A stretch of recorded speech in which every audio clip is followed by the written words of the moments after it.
Hello, welcome to the Mike Weatherford Show. I'm Mike Weatherford.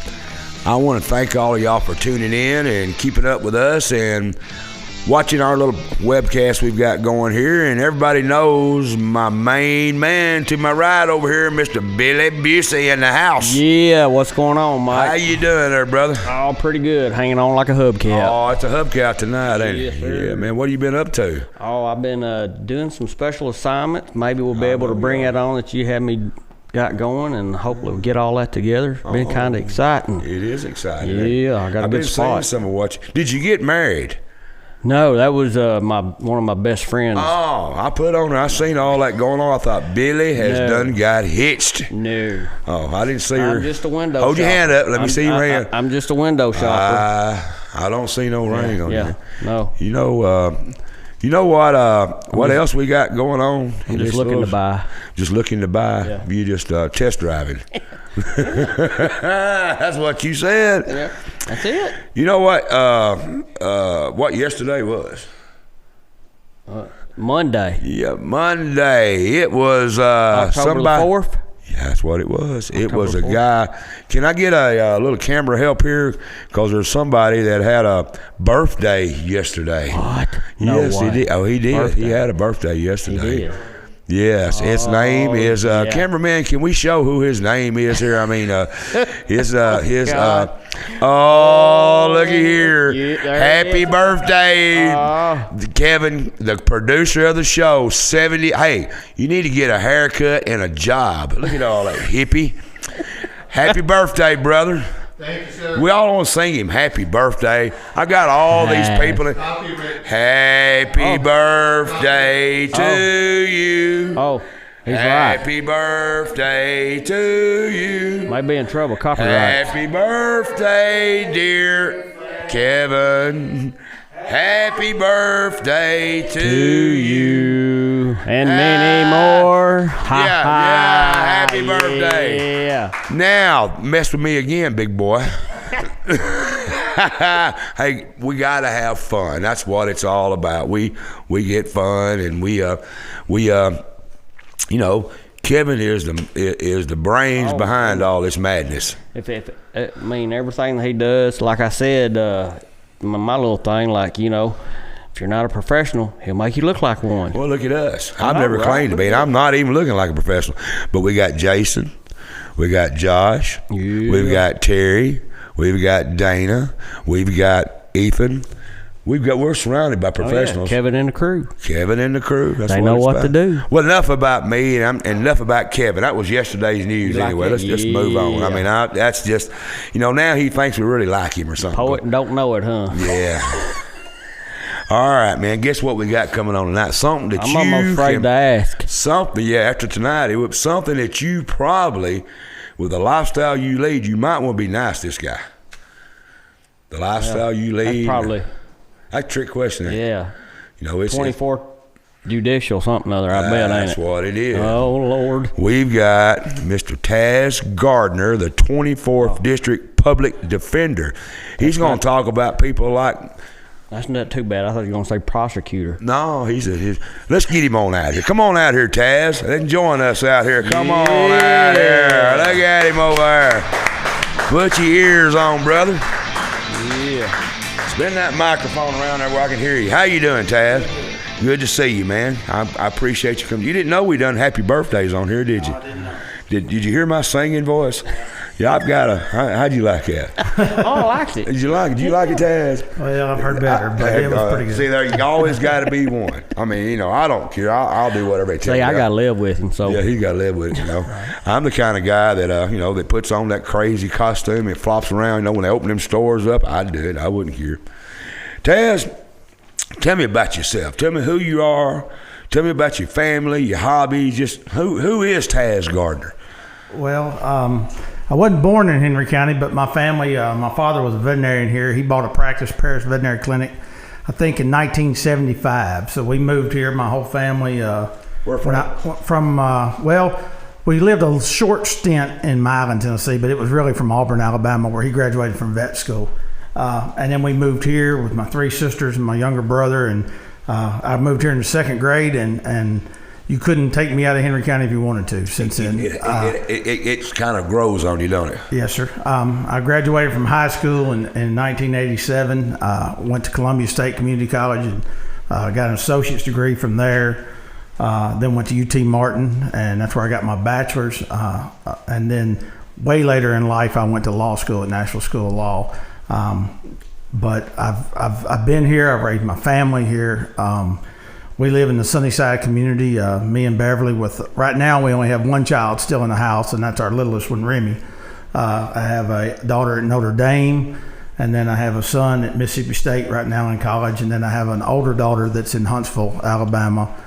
She's a pharmacist there with the VA down there. That job must pay good. You hear all them names he threw out there, all them high-dollar colleges? Oh, I got smart kids, thank God. I'm not going to lie. What's some of your hobbies? I'm an outdoorsman. That's what I do. I love to hunt. I don't fish much anymore. Turkey hunting and duck hunting probably are my two addictions that I love, and I've been blessed. And my father raised me that way, and we grew up in the outdoors. And my mother used to say it was a sickness, but we sure have had a lot of good times. It's a cure. It ain't a sickness. It's a cure. You and I, we got the same friends. And it ended up kind of funny here, Billy. You know that my hunting cabin. Mm-hmm. Him and Tommy Crane and who all y'all hunting? I mean, we're just right there hunting across the road from each other. Really? Yeah, right across the road. I used to see him drive down my road a lot. Yeah, they got a big hunt. What do y'all got? About 2,500 acres y'all hunt on that? About 2,700. Right across the street. Who all hunts on that with you? Well, local, there's Tommy Crane, yes. Jeff Archie, Brian Webb, my nephew Gatlin Primrose, my father, Monty Schofield. There's some out-of-towners that are in it with us. I'm sure I'm leaving a couple out, but I think it's about 10 or 12 guys. Plus me, I hunt there at night. When y'all out there, that's when I do my hunt. As long as you're watching it for us. As long as you're watching it for us. I'm just joking. But, good thing Steve ain't on here. Yeah, that's right.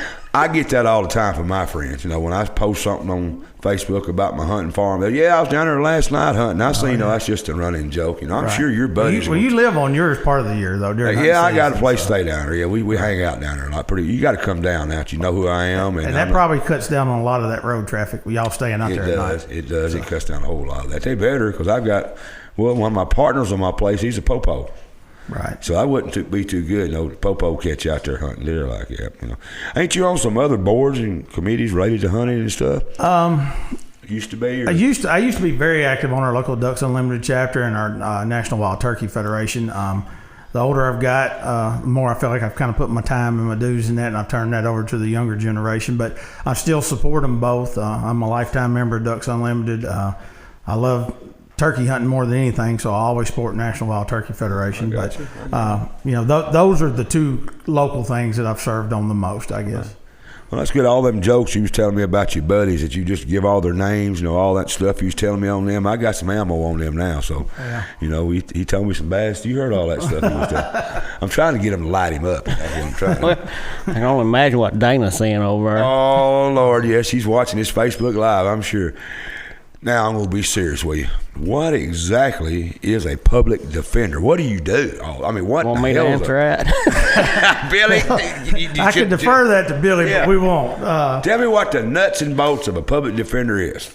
Well, there's two ways I can explain it. When I go talk to a middle school group, I always say, when you're on TV and you see them arrest a guy and they read him his Miranda rights and they say, you got a right to remain silent. If you cannot afford an attorney, one will be appointed for you. That is us. That's what the public defender's office is.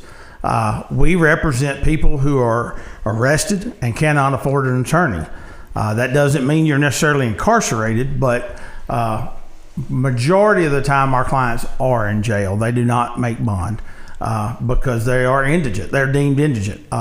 Most courts we practice in, we have to fill out an affidavit of indigency, and the judge looks at it and determines whether they get our services or not. Well, I've heard this. I don't know how true it is, but if you can afford to bail yourself out, that sort of disqualifies you from having a public defender? No, not true at all. Okay. Now, I will say in Henry County in General Sessions Court, if you bond out, generally Judge Snyder relieves our office at that time. Right. As long as you are or if you're drawing disability or something like that, she will appoint us then.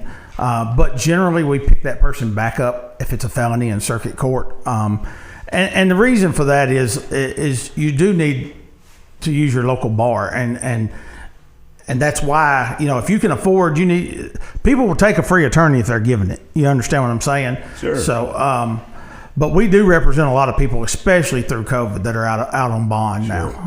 What now? You're in your district that you're the director.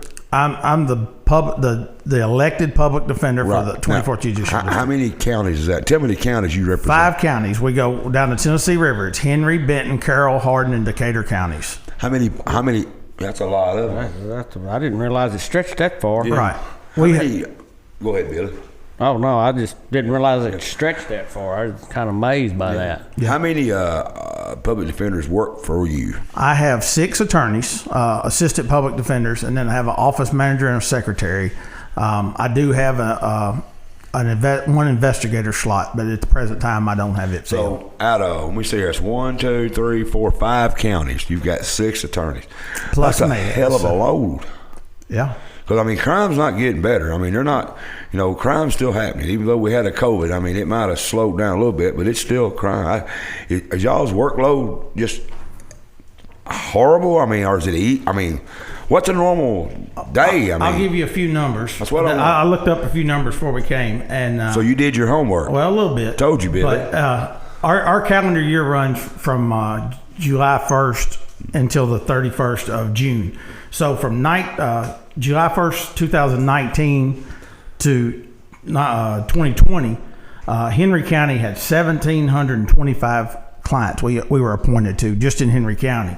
But that same next year, this COVID year that we just had, that rose to approximately 2,300. So even though it seemed like we were a little slower and we weren't doing business as much, our numbers rose. But now district-wide, from July 1st, 2020 till 2021, we were appointed to 7,859 clients in the district. So Jesus Christ. I think I did that math from 2019 on Henry County, and if you divided that by the weeks, that was an average of about 33 people a week we represented.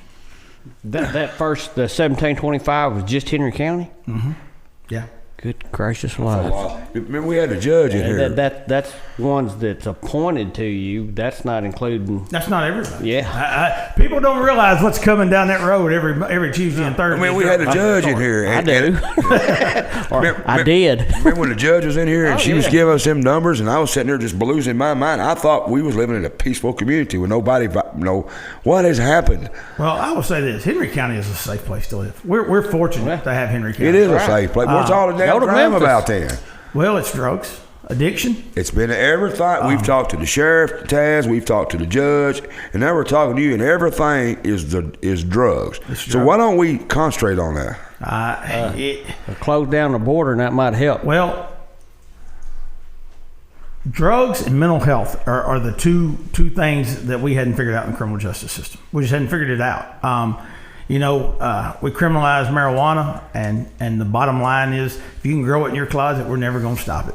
It's just not going to happen. Whether we make it legal or don't make it, it doesn't matter to me, but that's not what we're seeing.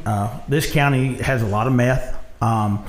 We have a lot of prescription pill abuse here, and it's just those people.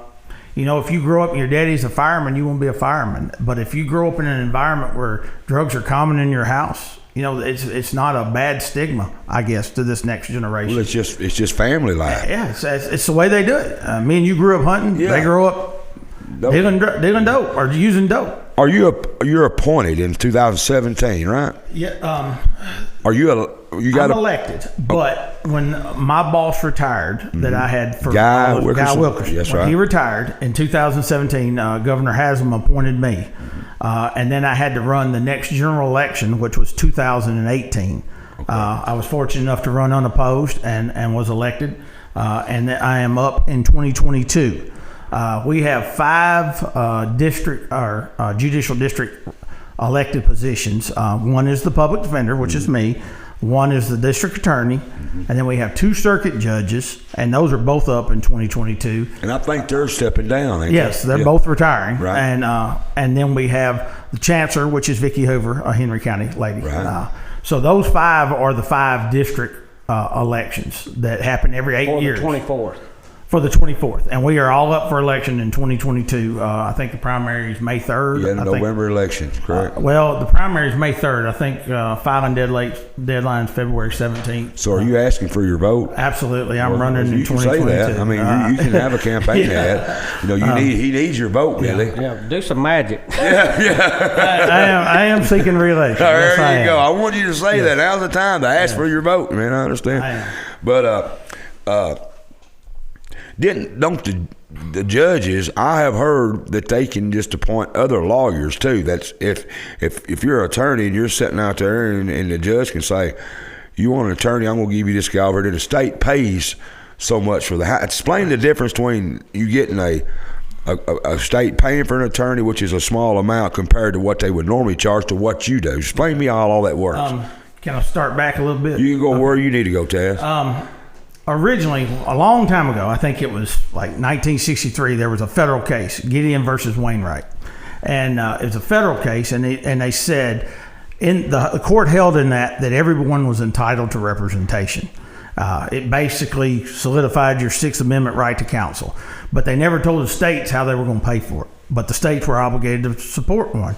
So that's kind of when you started seeing this, and they would appoint a local attorney from the local bar to represent people. And back then, I have no idea what they paid them. I think now it's about $150 an hour. Mm-hmm. But because of that decision, you saw the birth of the public defender's office. And they're ran different in every state. A lot of states, public defenders not elected, they're appointed. But in Tennessee, I think it was 1986, legislation was passed for 7 pilot programs across the state of Tennessee to start a public defender system. Now, Nashville had one, Memphis had one, Knoxville. The big metropolitans already had their own, and they're still kind of separate from us. Henry County, or the 24th, was one of those in 1986, and we started in 1987. The Guy Wilkerson was appointed. The local assistant public defender I have here, his name's Jeff Fagan. Mm-hmm. Ironically, he started on September 1st, 1987. He's been there from day one of the public defender's office in the state of Tennessee. And he's about ready to retire. Well, he threatens it every day, every day. But I'm going to tell you, I don't know if there is another criminal defense attorney in the state of Tennessee that's handled as many cases as him. That's amazing. And he's a pretty good guy too. And he's gotten better the older he's gotten, in my opinion, as a lawyer. Yeah. He's got a little more compassionate than he used to be, and he spends a lot of his time at the county jail. But so that's how we were created, was in 87 when it came to be. And I went to work there on July 1st, 1992. So you wasn't too late to the game. Well, I've been there for my age. I've been there a long time. Yeah. And what does this job pay? Public defender. The elected public defender pays about $168,000. Jesus Christ! But that's the same thing that your district attorney makes. That's all public record. I understand. It's all public record. I'm not throwing a. I knew that was now, public record. I will tell you this: the assistants don't make a lot starting out, but on the tail end they do. We've been very blessed at our office. I don't think I have anybody there that's been there less than 10 years. Yeah. Had a good friend of mine, Gary Swain, used to work there. He was absolutely, and he was probably one of the better knowledgeable attorneys you'll ever run across, knowing the law. One of the brightest legal minds, criminal defense. That's right. The best. We lost him. The best, not recently. Yeah, he was a good friend of mine. Advice I ever got from another lawyer about criminal law was from him, and he told me, he said, never let your ego write a check that your client has to cash. That's right. And I think about it daily, because it's easy to get excited, mad, think you can win something, and I don't have to do the time. Did you know Gary? Billy? Gary was a personal friend of mine, and his family's a personal friend of mine. Our families are friends. His son Dustin and I are personal friends. We had a promotion company together. And I went to law school with Dustin. Dustin's a good man too. He's all up deputy commissioner in the Department of Labor. But Gary was a real intelligent person as far as the law goes. I mean, I'm not saying he's not in other fields, Taz, but he was, Right. and I think we had a loss when we lost Gary. He was Absolutely. a good friend. And I knew you liked him. He always liked you. You spoke Thought the world to of him. him. He was a good man. He's a good man. You're right. He was brilliant. Yes. In the mind. It was, and I'm not saying he wasn't brilliant in other things, but I'm talking about law, you Yeah, know. yeah. But he was a good friend of mine, and so you just said that the load's getting larger and larger and larger. So are you looking to having to add? Because if you're getting, how many did you say? 7,000, and you're I'm glad 7,859 in 1 year. 1 year. 6 people. Are you still going into courtrooms and arguing cases, or do you just are you just sort of I don't- like Kevin does over at the producer? Right. You just guide the boat. I don't carry a load like I used to. For 7 years, I was the assistant public defender in Decatur County and 2 years in Benton County. I do handle cases. I do a lot of administrative stuff. What a lot of people don't realize, with 5 counties, we have circuit court. Last week we had it 3 times. We've already had it once this week. So I'm traveling to those. Those are our felony courts. It's usually fast paced. So it's me and one assistant in there doing it. I'm helping him.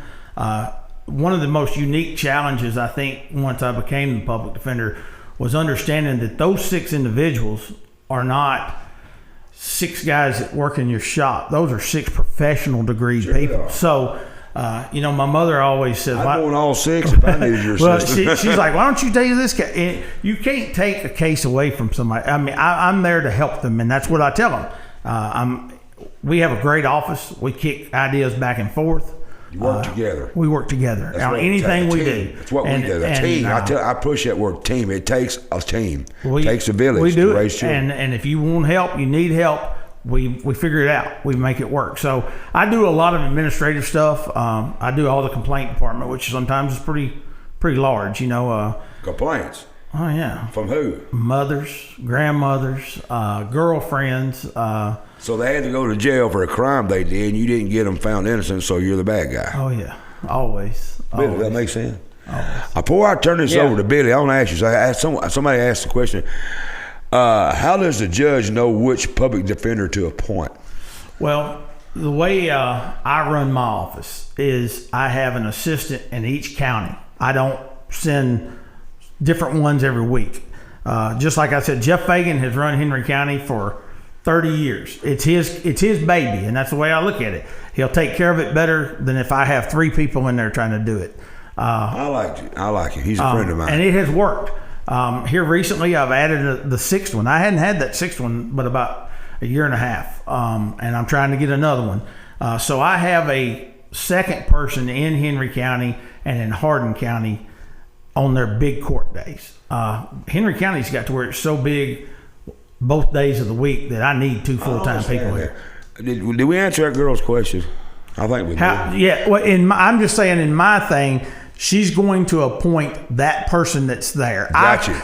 I'm appointed, me, by the judge. My office represents you. I'm going to put Jeff Fagan on Henry County cases. I'm going to put Paul Hessing on Benton County. Paul's another. You have got some talent around you, Oh, Ted. I do. I'm going to tell you, I think I got the best public defender's office in the state of got some. Tennessee. I know all them people, and I respect everyone. And Mike Fagan's a friend of mine, and the other gentleman you spoke up is a very bright guy. Billy, I'm going to throw you the ball. Okay. Well, I was just wondering, actually, how do you fill your office? Is that they just come in, fill out an application or resume, or what is it?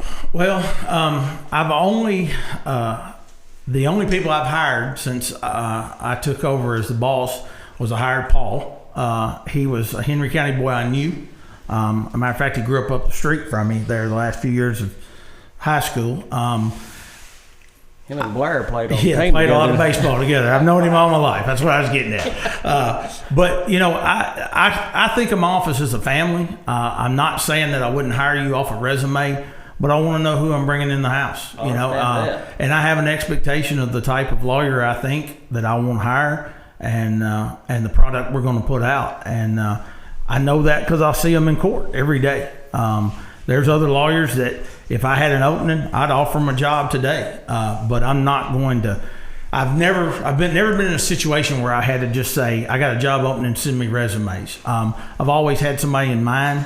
I hired a girl from Weakley County to fill a spot temporarily for a year, because at the time I had somebody working for me that was in law school. She had never done criminal law, but I knew she was a workhorse, and she has been a fantastic employee. She's a fighter, and that's what I want. So, are you kind of like the head coach, or do you actually take cases yourself? I settle a lot of disagreements. In our line of work, you're going to have clients that we've represented multiple times that has a personality conflict with a certain assistant. They've just butted heads over the years or whatever. A lot of times I wind up handling that case. It's just easier. I can come in. We don't have the history, and so I do a lot of things like that. I do a lot of the negotiations in our bigger stuff. It seems like in the last few years we've had a lot of homicides, not necessarily first-degree murders, but a lot of homicides. That's a hard case. And that's where that teamwork comes in. Me and that assistant may sit down and spend hours together talking out the case and what we think we could settle it for or not, what our chances are at trial. I do a lot of advising to those clients. But as far as just, do I handle 40 cases a month? No, I do not. I kind of understand that. So you said that you didn't have an investigator. So if you did have a homicide, I guess you'd have to get you some type of investigator or try to. Well, how do you feel that? I'm hoping to convert it to another attorney slot, to be honest with you. But ironically, when I came to work in 1992, that's what I did. I was an investigator there. So I've held 3 of the 5 jobs at that office while I've been there. And inevitably, even as an attorney, I always like kind of doing my own work. So we do that. I do a little bit of that still. If an attorney's got things he has to be doing and we need to go find somebody or go interview somebody, I still kind of like that part of the job. And if I'm going to be trying it with them, a lot of times that may be the person I take as a witness. So, but it's not a very high-paying job, and unfortunately, the last 2 I've had have been law school students, and they've been excellent. One of them is an attorney for me today. So it just kind of moved to. It's kind of unfortunately, I've used it as a stepping stone the last couple of hires we've had, but they've been excellent employees. I want to ask you a question.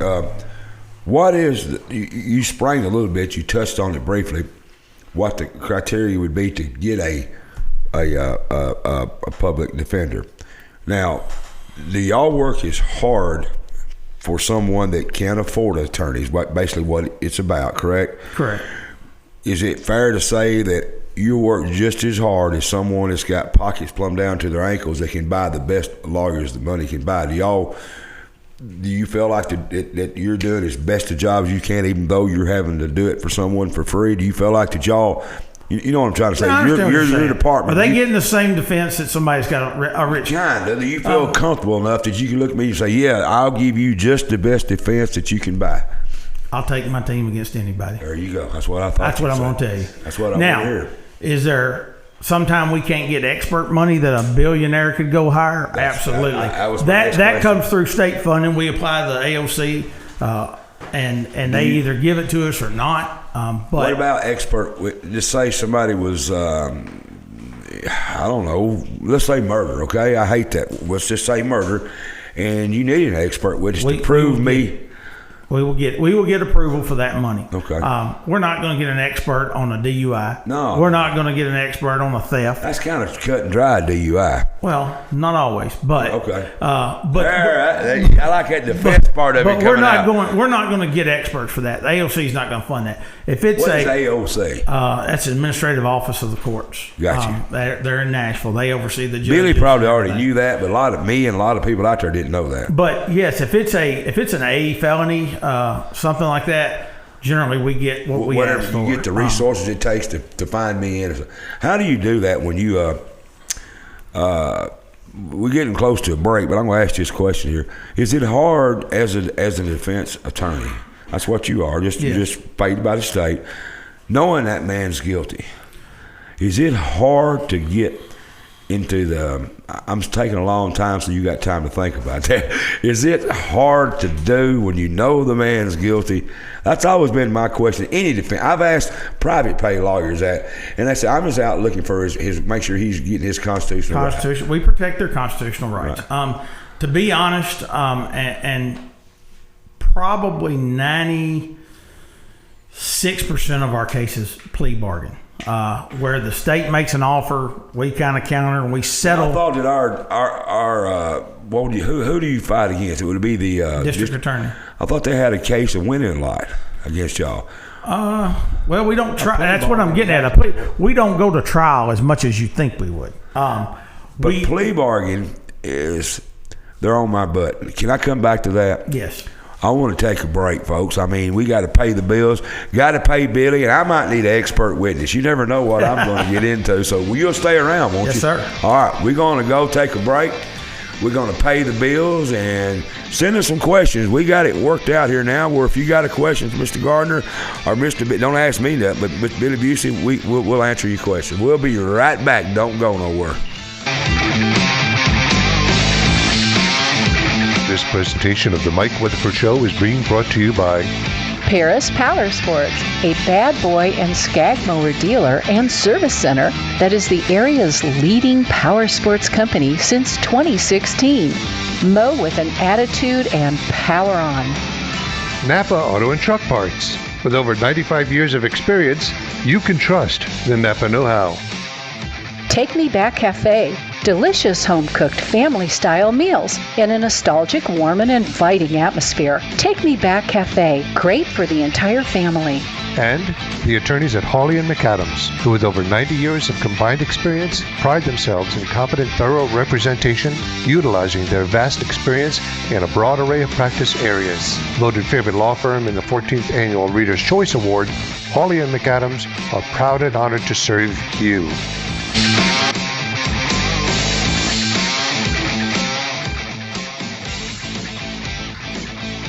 Don't let pain become a way of life. Voted 6 years in a row as the winner of Favorite Chiropractor in the PI Reader's Choice Awards, Dr. Dustin Forrester can help restore your sense of normalcy and help put some spring back in your step. We are proud to announce the addition of Dr. Grace Burden to our staff, providing the service of dry needling for all our patients. Call our office at 731-644-9000 to schedule your appointment today, and you could be another one of our many happy and satisfied customers. The decision to buy or sell a home can be a difficult one, and it's important to have someone you can trust during that process. Landmark Realty is that someone, committed to serving you and to building solid, long-lasting relationships. Our experienced real estate agents with established professional networks work hard to help you find your perfect dream home. Browse our wide variety of homes at landmarkrealtytn.com or stop in at either of our 2 locations in Camden or Paris. Don't live in the past. Let Landmark move you into your future. Whether it's real estate, business, criminal, or family law, civil litigation, estate planning, or even personal injury, attorneys Andy Clark, and Chad Cox of Clark & Cox PLLC provide the experience and trusted representation that you're looking for. A long-standing Paris PI Reader's Choice favorite, Clark & Cox address your legal issues using the team approach, setting into motion a strong and highly competent and capable staff to assist you with all your legal needs. To find out more about how we can help you, visit clarkandcoxlaw.com or call us at 731-642-4446.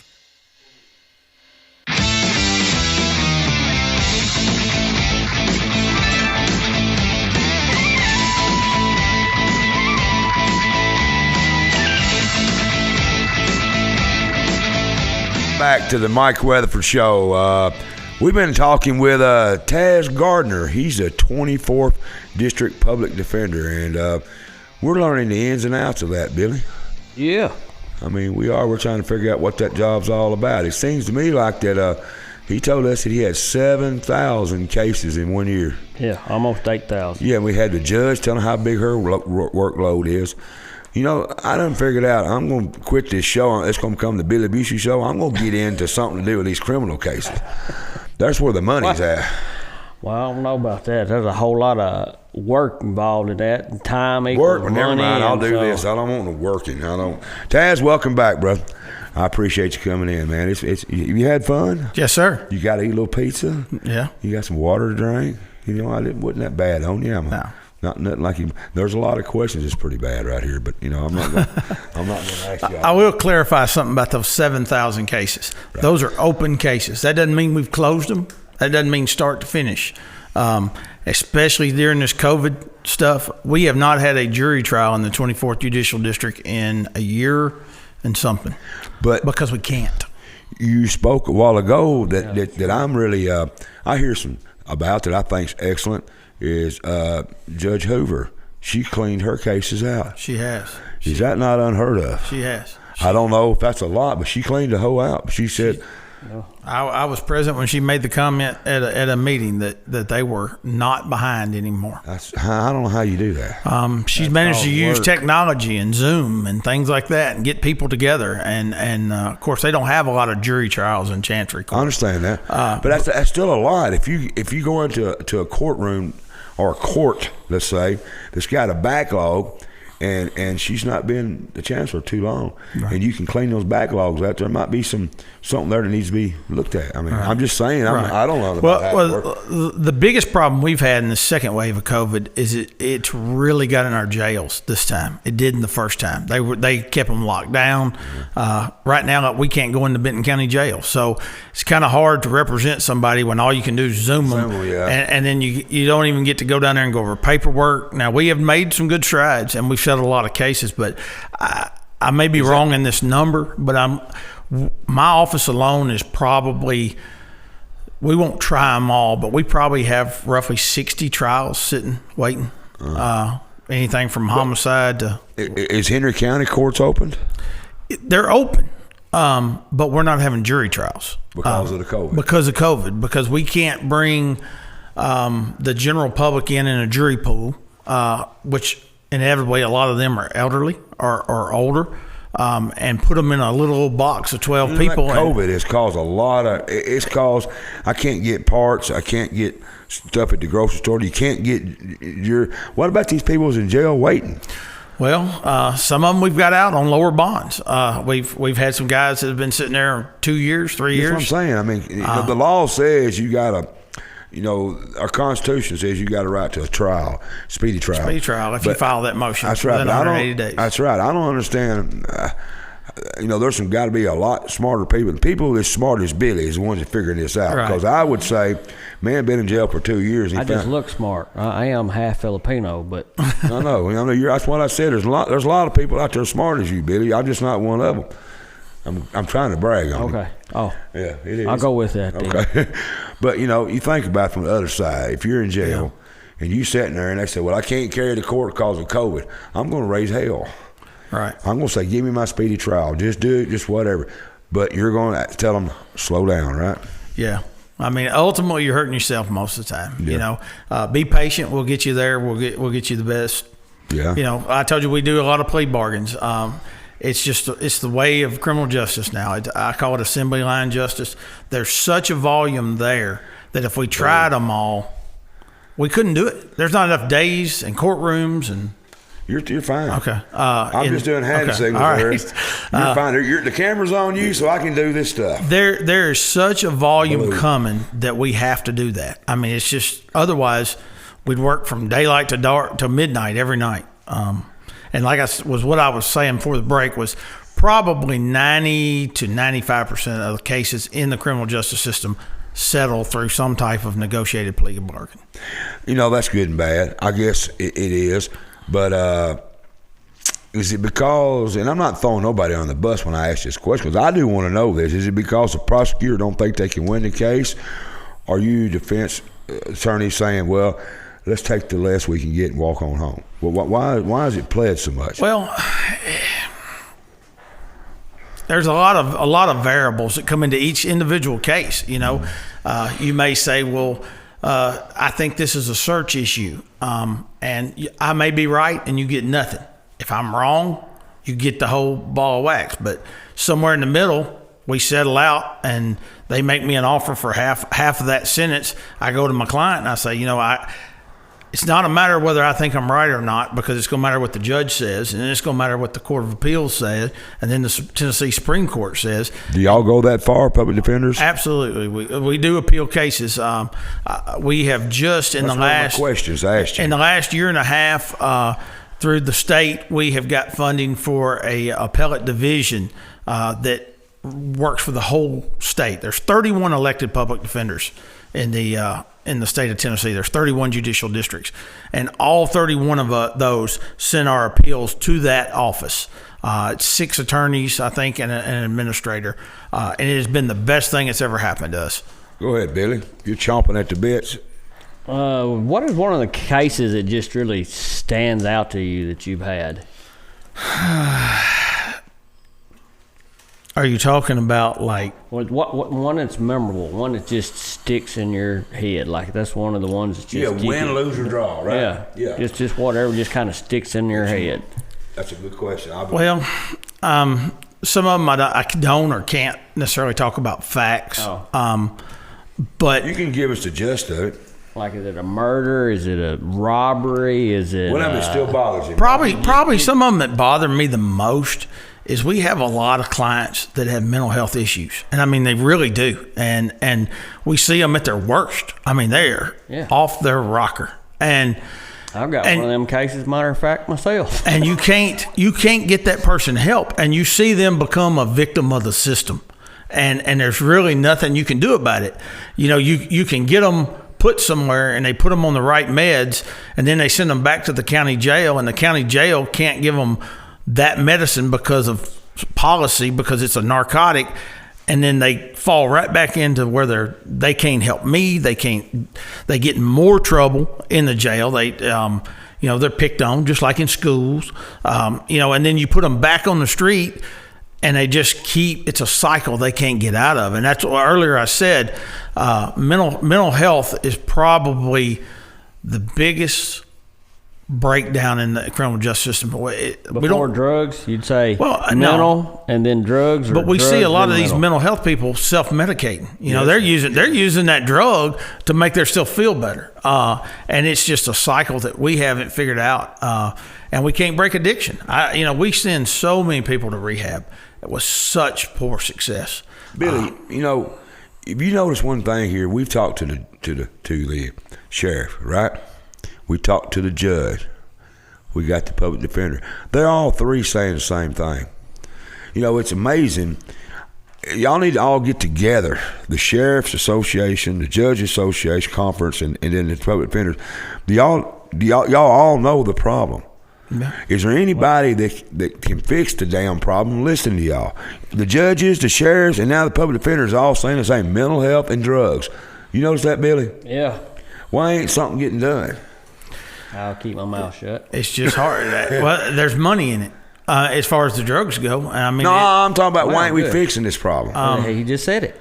I'm not talking about the drug dealer side. I'm talking about the other side. Well, it ain't just the drug dealer. Okay. There's money in it. 98% of the people I deal with are an addict. That's right. They're an addict that may deal drugs to use drugs. Right. They're not the guys, the cartel, all that. They're the little bitty guys. And so in turn, we try and help them and try and cure that addiction and give them a chance. But ultimately, like I said, we have very, very poor success rate with rehab. The question asked is can you request a certain public defender? No. Yes and no. If there's a reason that one of my assistants and you can't get along, and it's a valid reason, but inevitably we have that come up. People are shopping. They just would rather they think that Billy's a better singer than you, so they want Billy to sing happy birthday. Yeah. And I can't do that in my office. Right. I can't take that away. That's his county. That's his case. Sure. If it's conflict, I can understand. if there's a conflict, I'll get in the middle of it, or I will do something different. Yes, but I can't give you a list of 6 and you just pick what you want. But have you ever been to the Supreme Court? No, I have not. Tennessee, any appeals court? No. Never been to one of them. I've never argued a case there, no. Okay. That'd be a big step if you had. Yeah. There's very few lawyers that have done that. Right. I don't even think that most lawyers right here got the right the right suit to go in the Supreme Court. Oh yeah, you don't have to wear a wig or any of that stuff. That's in Canada, I think. Oh, tell you what, that white hair. Yeah. Okay. We used to have a criminal lawyer from out of town that was really, really good, and sometimes the way he would show up, it really surprised me. There was just to look on him, but boy, I tell you what, he knew what he was doing, and he handled a lot of murder cases. Right. What he did. You don't address that question he did about repeat offenders. You already said it's mostly drugs and mental health. We have a lot of repeat offenders. Recidivism rate is high. Is it because of just their drugs? Go back to drugs? Yeah. That's where you usually repeat is. A lot of it. And just meanness. I will say this about my clients. The majority of our clients at the public defender's office are not bad people. They just make poor choices. They make poor choices. Well, stealing is a bad person. Well, if you but if you're poor or you're hungry, we have that every now and then, not as much. We don't have poor and hunger. We don't have poor. What's the definition of poor? And hunger is self-inflicted because you got everybody in the world feeding you now. You got churches. You even got those pantry boxes set up at churches now, and you got all these places to feed you. But I got no time. And some people don't want no handout. That's right. But they can go hungry. I mean, there's places to get food. But I'm at home working. I'm at home sleeping because I got to go to work the next morning. And I go back up there and somebody broke in my shop and stole me. That's not a bad choice. That's a damn criminal. I agree. I agree. And I ain't I'm looking at from a working man, and Billy, you can probably relate to that.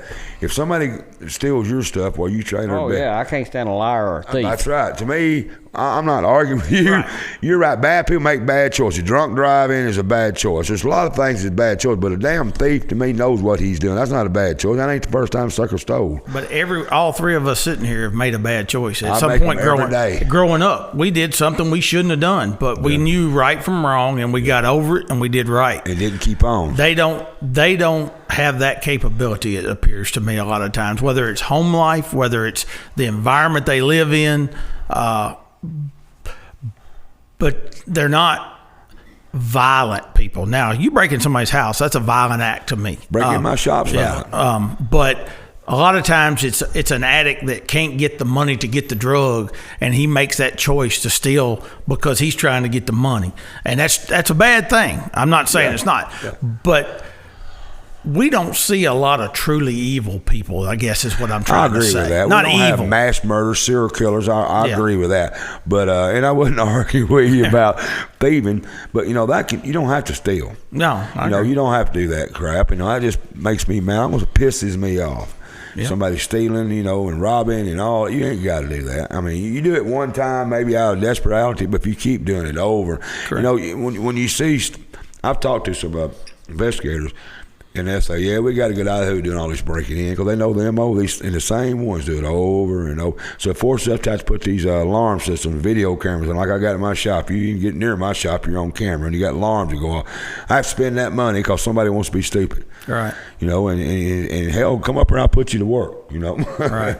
Billy's looking for help right now. I will tell you, you're talking about cameras, though. We're seeing phones in criminal court. People are just stupid with a phone. Oh yeah. And if you think you're not on camera, if you think you're not on a camera, you're wrong. Hell, everywhere you go in this county, somebody's got you on tape. You look at the people that does something stupid, Billy, and they'll put it on Facebook, and then they get arrested. It's amazing to me what some people actually in the process of doing it, and they post it. Yeah, that's what I'm talking about. Out stealing and put it on Facebook. Yeah. I don't know. It's a different area. No sense. Growing up in Puryear and Hico, we just act different out there. We do crazy stuff, but we learned one time, right? Right. My daddy was pretty rough. That's right. Yeah. What about the bond? I've talked to everybody. I've talked to the judge. I've talked to the sheriff, and I'm going to ask you about these bonds. Tell me about defendants. You're a public defender, and I'm under bond for $5,000. Do you go in and immediately try to get mine lowered? Not immediately, no. There's a lot of variables to a bond. I'm talking about you as a defender. I'm going to ask you, get my bond where I can get out of here, man. I can't afford that $10,000. All right. Well, it depends on the nature of the charge. It depends on your criminal history. Flight risk, which, I find that kind of funny because in all the years I've worked there, I don't remember anybody ever posting a $50,000 bond and just disappearing. It really hadn't happened. And if you do post a $50,000 bond, somebody's going to be looking for you the rest of your life. But Sure. but a lot of Brian Brian be hunting you down. He put you on Facebook. You'll be on Facebook. Brian Carter looking for you. But yes, Don't let Amanda yes, be we out do. there looking but, for you. Yeah, dog. But to be honest, a lot of my clients, they can't afford $1,000 bond. That costs you $100 and $75 to Brian, I guess, as a fee. Yeah. They can't afford it. They just can't afford it. So almost all felony charges have at least $1,000 bond on it minimum, because it's a kind felony. of low as you can go. That's about as low as you're going to see on a felony. So if I got a client that's got a low bond, we'll discuss it. And a lot of times, they get pretrial credit is a built-in thing into our criminal justice system. If they're going to enter a plea of guilty to a felony and going to get 90 days in jail, it's kind of throwing money away if you're going to be found guilty or you're going to plead to something. So we have that discussion sometime. Depends on the facts of the case. If you were out on bond and you committed another crime, and you got a $5,000 bond, judge isn't going to lower that bond. You committed another crime while you're on a bond. But bond hearings are a thing that are coming that we don't do on a regular basis here because of a lawsuit in East Tennessee that... a lot of crap comes out of East Tennessee. Well, there's been a couple things, and COVID's going to change the landscape of criminal law because we're doing all this stuff with cameras instead of in person. I don't like it. And this bond hearing deal, the public defender over there in that county, he said every morning they go to court every day instead of 2 days a week, and they're having bond hearings for 2 hours every morning. I think the ruling is you got to have a bond hearing within 48 hours, and there's a guidelines the judge has to go down. And I think the very initial thing is clear and convincing evidence that the judge, is he a flight risk? What's his ties to the community? Is he employed? And if some of those things are there, then they're supposed to ROR them. Well, we don't do a lot of... What's ROR? Release on your own recognizance. That's what I thought. And we've seen more of that through COVID. We emptied the jails the first wave of COVID because of liability. Josh he'd have stroked if he'd have wound up with Sheriff Fry. Yeah. Oh, yeah, but if he'd had three prisoners get on a ventilator up here at the hospital for 50 days, it'd have broke the county. Yeah. So we emptied these things and we did a lot more ROR and I think you're going to see more of it in the future. We kind of realized our crime rate didn't go up. Not buddy on you, but I always thought, Billy, you help me on it. I'm not taking that away from the bail bonds. They're a necessity, and I'm going to catch hell when I say this, but there's certain people that why can't they sign their name? They're not going nowhere. They're farmers. They got houses here. I mean, I'm not talking about a mass murder. I'm talking about something simple.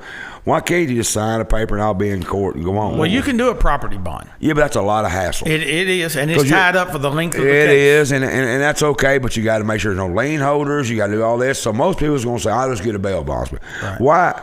Billy, he's been here his whole life. Owns land out there in Purrier. He gets a little old deal, gets arrested. I mean, I'm not, like I said, why can't he just sign a name and I'll be back and come to court when he can? Why? Because our Bill of Rights says that. Well, and that may be coming. That's what I'm trying to tell you. That's not the way we've done it. Right. But I think that lawsuit's going to make us all change the way we operate. You have to. It is. And that would be a prime example. If he got a driving on revoked and they gave him $1,000 bond and he didn't have $175 on him at the time. Yeah, sign his name. He's not going anywhere. No, and some of those are citable offenses. That may have been a bad. Well, I understand.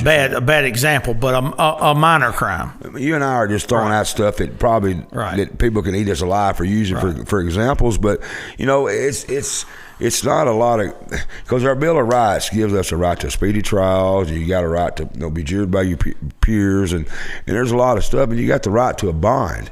I don't think there's anything not bondable, really, are there?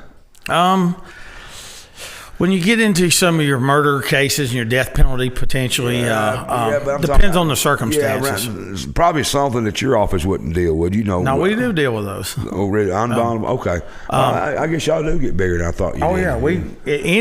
Anything that falls under the TCA code, criminal TCA code, that is a loss of liberty. So you could go to jail for it. Right. We represent it.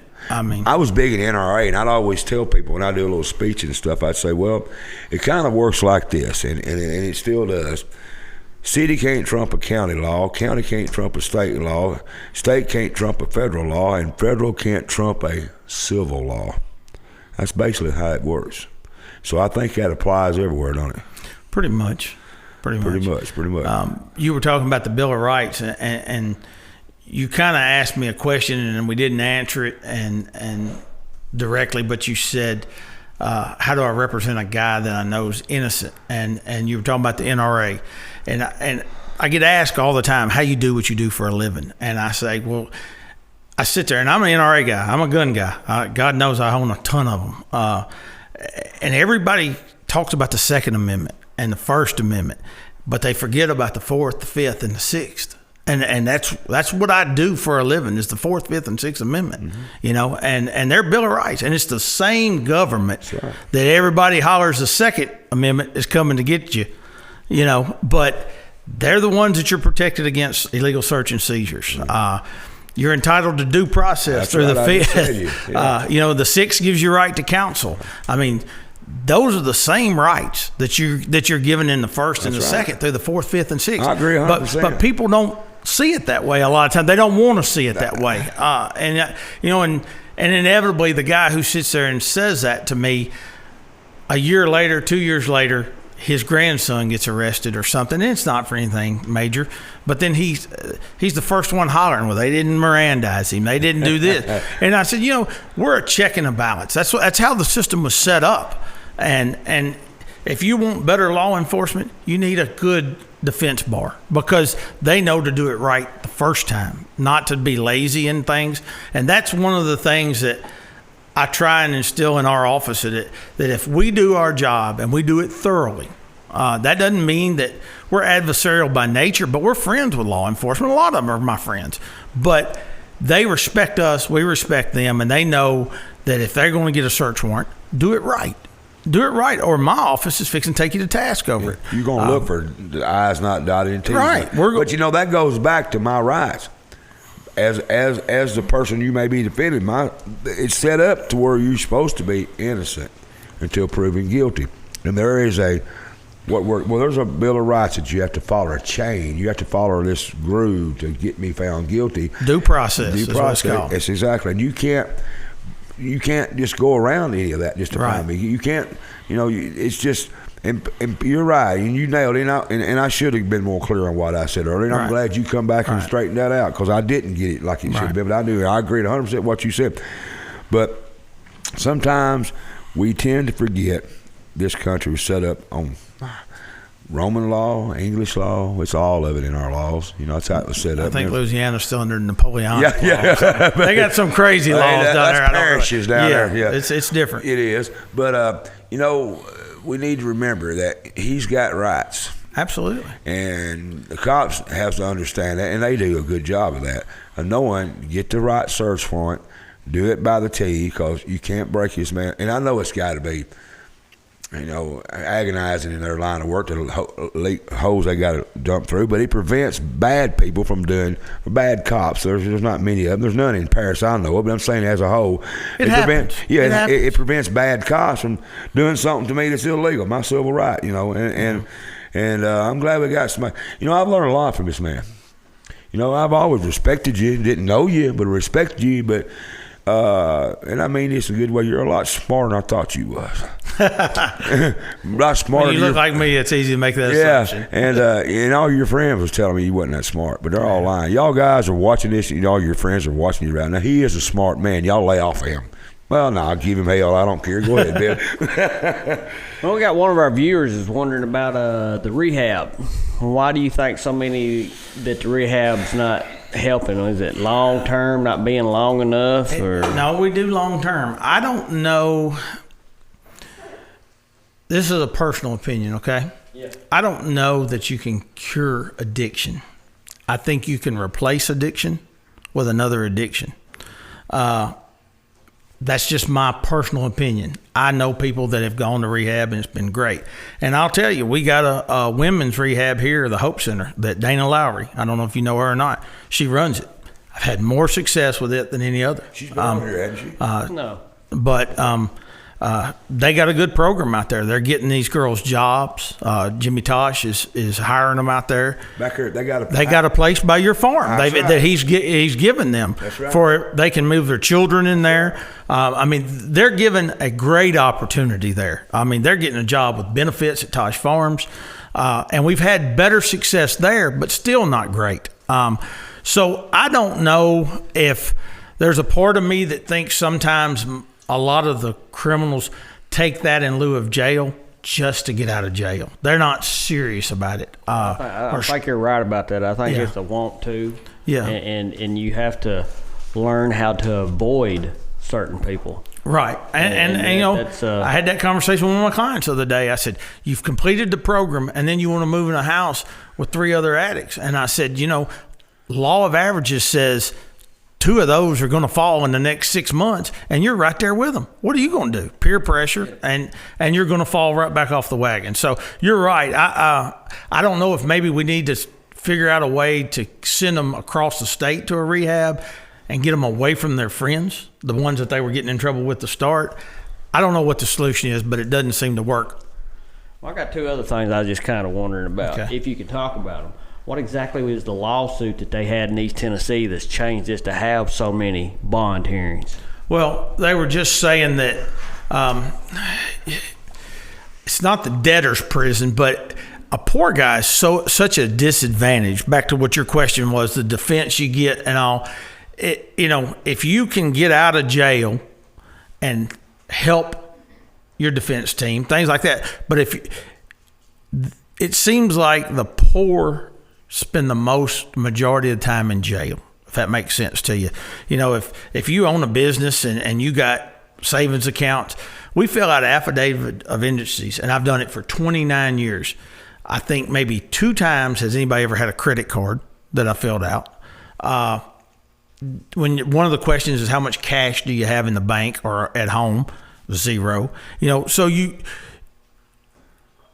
they're being held in jail when they're really not a flight risk, or they're just, you know, it's an e-felony. They're not going to do, if they pled guilty to it, it wouldn't carry over 90 days in jail. They're guilty of being poor. Exactly. They, you know, and they're spending this time in jail because they don't have the means to get out, and they're not even guilty at that point. Back to what you said, you know, you're innocent until proven guilty. And I will say this, that has changed over the years. You were talking about, I think DNA has opened our eyes to how many people were put in prison that were innocent. Yeah. Yep. And it's not that they were bad cops. It was that somebody thought that's who it was. They didn't have DNA. There was a witness somewhere that thought that he looked like that guy, or she thought he looked like that guy, or they confessed after 20, 30 hours of some type of interrogation. But science has proven to us that we were putting innocent people in jail. So, and then I think CSI, some of that stuff on TV, in the last 10 years when we go to jury trials, the jury holds the state accountable. I mean, they make you prove they're guilty. Where used to, I can tell you, 20, 30 years ago, you better prove you're innocent, because otherwise you're going to jail. Yeah. So Mike brought out the thing about being in front of Supreme Court. Supreme Court wouldn't really make me all that nervous, but you ever been in front of Gwen? You ever have to? Well, lucky for me, when he was our judge here, I didn't have my law license at that point in time, so it was kind of fun to watch him. But did you have your license when you was in front of him?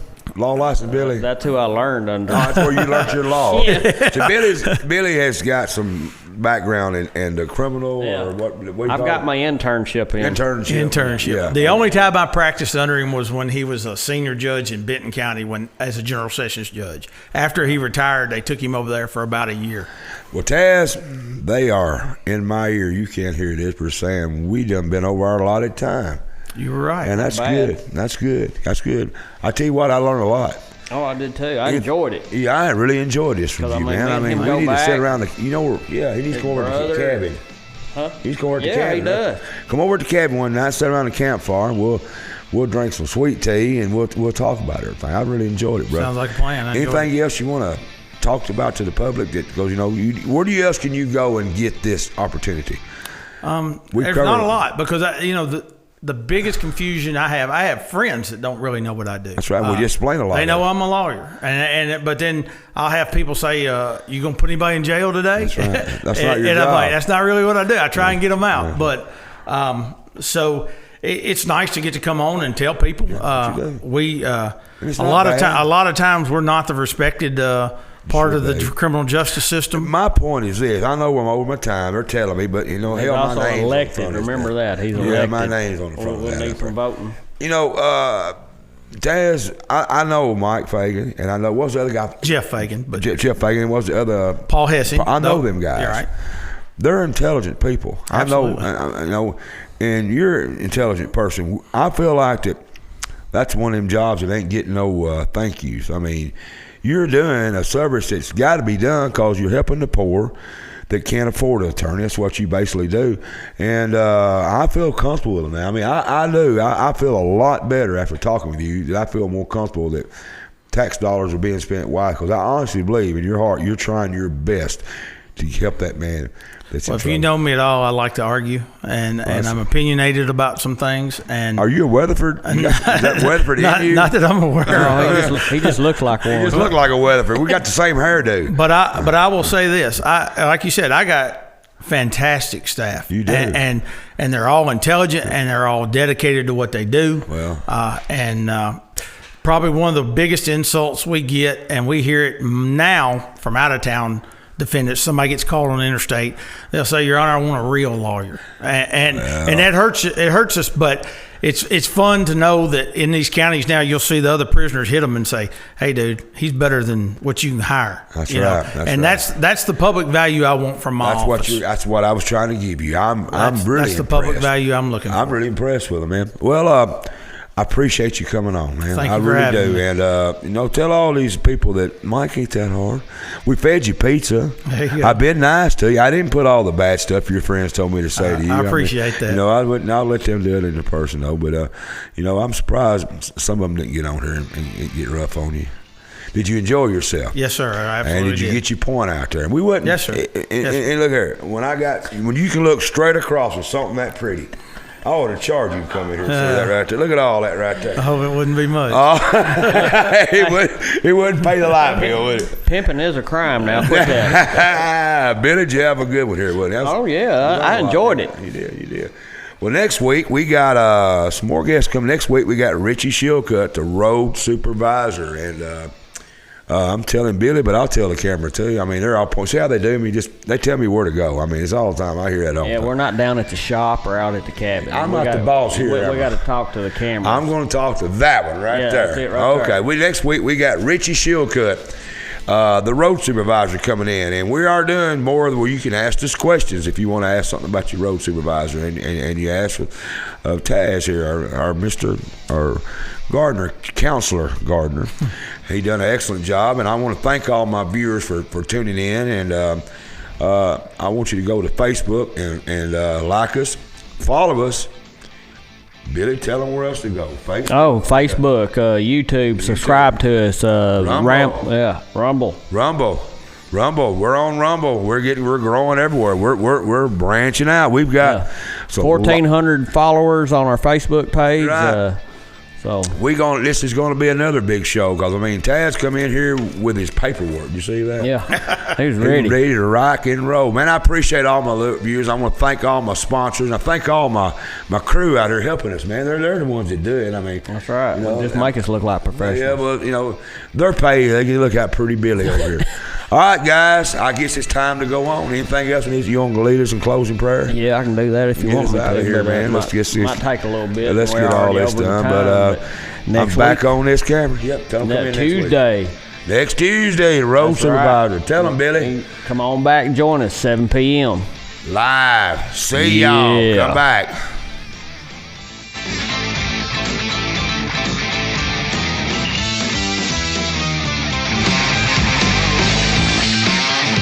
This portion of the Mike Weatherford Show is brought to you in part by L.I. Smith & Associates, a full-service engineering and surveying company that combines 40 years of industry expertise with new cutting-edge technology to provide innovative solutions to real-world problems. Headquartered in Paris, the professionals at L.I. Smith & Associates are dedicated to providing high-quality surveying and civil engineering services throughout Henry County and the surrounding region. L.I. Smith & Associates, industry expertise, innovative solutions, and community-focused. 54 Fuel Mart, a great place to eat with friendly staff and some of the best gas prices in town. Stop in for a bite to eat or get treated like family. That's 54 Fuel Mart, 1213A West Wood Street in Paris.